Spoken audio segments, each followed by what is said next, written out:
Hey guys, welcome to WD18 Watford fan channel. I am here to do like a fan cam match reaction. Just got back from the Olympic Stadium after the game today. Obviously West Ham 2, Watford 0. I was there, losing my voice a little after all the chanting and supporting.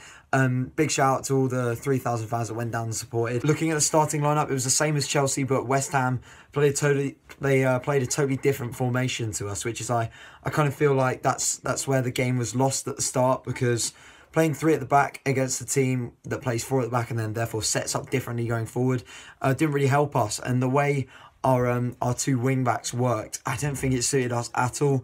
Mikel Antonio had Janmaat on toast for the first goal. Literally, anytime he wanted, he could just run at him and go round. And that kind of, despite Janmaat being, great going forward, we saw that on Monday night. He is not a good defender. Ziegler, for the first goal, has been pushed over by Chicharito. So I think the ref should have had more balls and given a free kick the other way before Chicharito's header. But Arnautovic got the second goal, back from injury. I did not expect Arnautovic and Mikel Antonio to be starting when I made my prediction in the fan preview, so that's why I was kind of confident and went for a 3-0. But the moment I saw Arnautovic was starting, I was a bit worried. And also the way we started, we just didn't look up for it. The pressing wasn't there. Capoue back to his normal self. I mean, he had a great game on Monday night, but that's the thing with Capoue. He'll have one great game, then he'll have 10 awful games. We need to work on feeding Delafeu, Richarlison and Deeney. Doucouré had the ball a lot of times today and decided to spread it wide to the fullbacks, which is fine.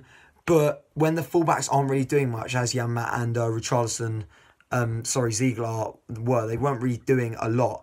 You've got to feed Deeney more. And to be honest, the balls into Deeney from Holebas today, again, horrific crossing, made James Collins look like Chiellini, honestly. Typical of Watford to beat the champions of England 4-1 at home on a Monday night under the lights and then go and lose 2-0 to a mid-table team. That's what we want Garcia to bring. We want him to bring consistency. He tried to be consistent in setting up the team, but ultimately I think if he'd played 4 at the back at the start, we would have created a lot more chances like we did in the second half. But again, can't stick them in the back of the net. It's not going to help at all.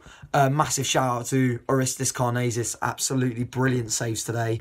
Right now he is my number 1. Yeah, Gomez is good, but right now Karnezis is better. Gomez still injured, obviously, but Karnezis is really showing that after the Everton game earlier in the season that he is actually a quality keeper, and you can see why we signed him. It's just to finally top off, I just wanted to talk about the way the fans were today, because I was stood next to someone who kept lambasting Deeney and blaming everything on him. But when Capoue or Doucouré did something wrong, he was like, everyone seemed to be moaning today.